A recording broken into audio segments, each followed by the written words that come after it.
I've been curious in the movements of one Elon Musk. He is, without a doubt, an intelligent person. Whether or not you want to give him credit for all of the businesses that he has started, some people say, okay, he's obviously very smart. PayPal, he got a lot of money, and he has had the vision to build these large companies, but these companies have actually been built off of government subsidies and the hard work of engineers doing the real nitty-gritty product development that he is not really as day-to-day involved with. That's what some people would say. But that doesn't mean he's not smart. I mean, these companies came out of him, having an idea to do it. And I have always, appreciated it. You watch the SpaceX launch where they brought the frickin' rocket back in, first ever reusable relanded rocket. These are amazing things. These are positive things for humanity. Okay? But then I go on his platform, X, formerly known as Twitter, which is a wild, wild place to visit these days. And specifically, I look at the things that he is tweeting, and I go, if my most racist aunt tweeted this, and I'm not even saying that he's posting necessarily racist things, but I mean the stereotype of out of touch, insane, boomer Facebook meme aunt who doesn't do anything but mainline crazy, deep, doesn't have friends, just listens to conspiratorial talk radio, was posting, you'd go, oh yeah, there she is. There's Aunt Karen. And that's what Elon is doing. And I had trouble. For example, we'll pull one up. I'll just post it up here. I'll stay away from the laptop here. I'll just post it here. This is his tweet about well, I guess I should quote it correctly if I'm going to be talking about it. And we have audio listeners. This is his tweet about former President Barack Obama.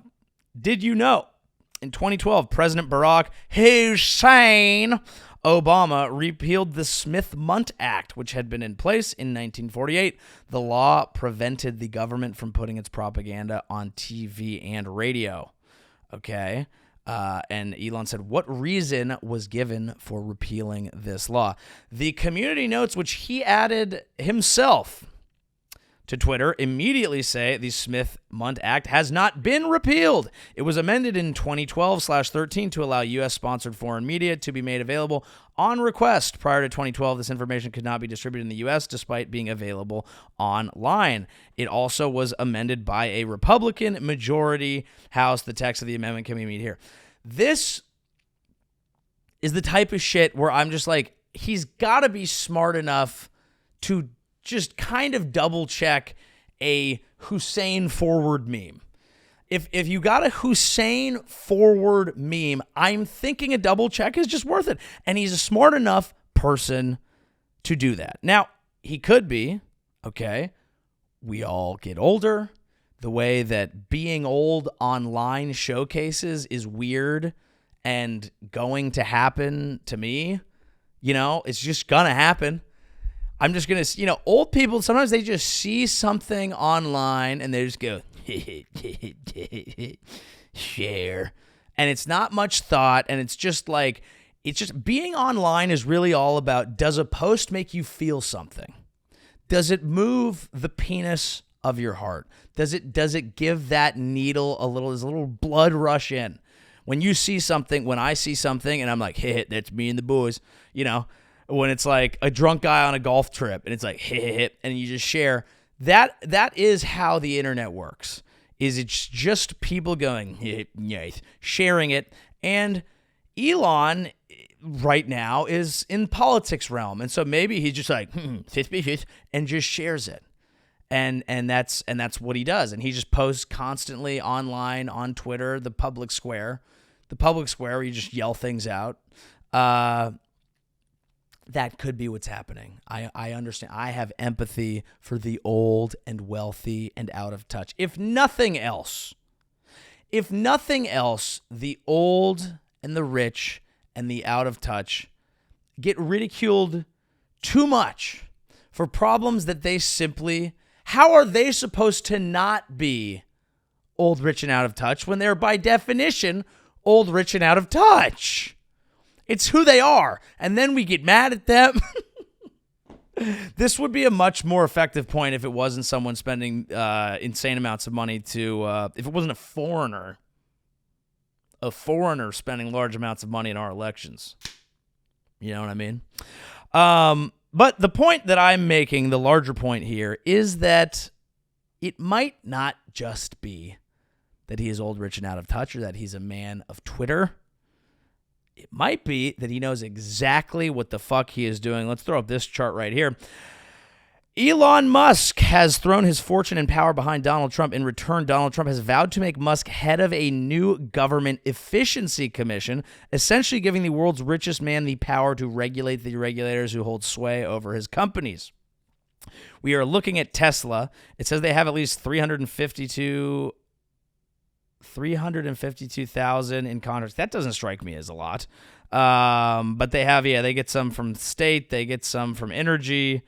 They get some from defense. I know they get more than that from the government. So, but even subsidies, even the way that they subsidize the purchase of electric cars affects Tesla. And then SpaceX has at least $15.4 billion in government contracts. Now, that's not necessarily nefarious. A privatized rocket company having government contracts to do stuff that NASA is quite frankly outsourcing at this point.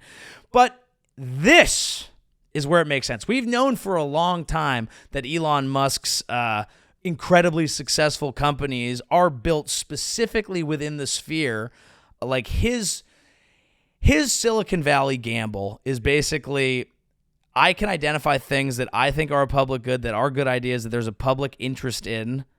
On top of that, I know that the government will fund these things. So for a guy who hates the government and hates the regulators, he depends a lot on it. And this is where it all makes sense. Again, he may just like Trump better. That's 100% fair and makes sense based on how he is. But maybe, just maybe, he knows there's only one horse in the race that will absolutely give you loyalty if you give him loyalty. We talked about this when we advised Chappell Roan to endorse Donald Trump for the benefit of the gay community, because as we know, if you suck Donald Trump's dick, he is sucking yours back. And that's what Elon definitely knows. And as a guy who all of his company's success is really tied up in government funding and all of his headaches are tied up in government relations, this is his most direct path to power. So the wealth that he has, the owning of Twitter, and now a huge position in the government and direct access to who could be the most powerful person in the world, this would be Elon Musk's biggest and most successful play. And maybe it's done in earnest, maybe it's not, but that is some fucking alignment right there, and that's where it all makes a whole lot more sense. So he could believe it, or maybe this is Elon's sacrifice. Maybe he's saying, I might look a little crazy. I might tweet slightly odd things. I might, say things that could potentially end up being embarrassing, start assisting in lies about the election being stolen, doing everything that Trump wants, because if that, then I will become the most powerful person in the world. And the funny thing is, the whole time, his gamble and his argument is, we have to fight the real power. We have to fight the shadowy billionaires behind the Democrats. We have to fight all of that because I want to do that. And that's a smart play. That is the same move, okay, of the comedian who's like, they canceled me, bruh. They trying to come for your boy. They're trying to come for your boy straight into a special with a major streaming platform and a successful tour, because the people want to feel like they're part of it. You want to feel like you're fighting. You want to feel something that fires you up. You want to feel something that gets you bricked emotionally. That's what you want, because politics is fandom. We've talked about this a lot. It's two teams, red versus blue, baby. Okay, and if there's nothing, I understand being a sports fan. I am a sports fan through and through. Why? Is it because I have emotional connections to the actual athletes making the plays? Is it because I have an emotional connection to the people who are involved in running the program? Of course not. And no one is fans of that. All everyone ever does is bitch about the people that are actually involved in the organization that they root for, unless they're the one team that wins. We are rooting for, as Jerry Seinfeld put it, laundry. I think more specifically, we are rooting for ourselves.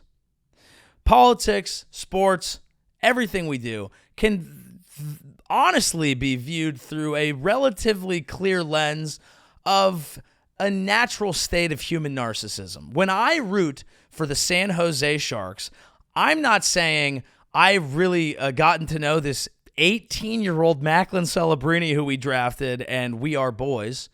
I'm saying I'm rooting for San Jose.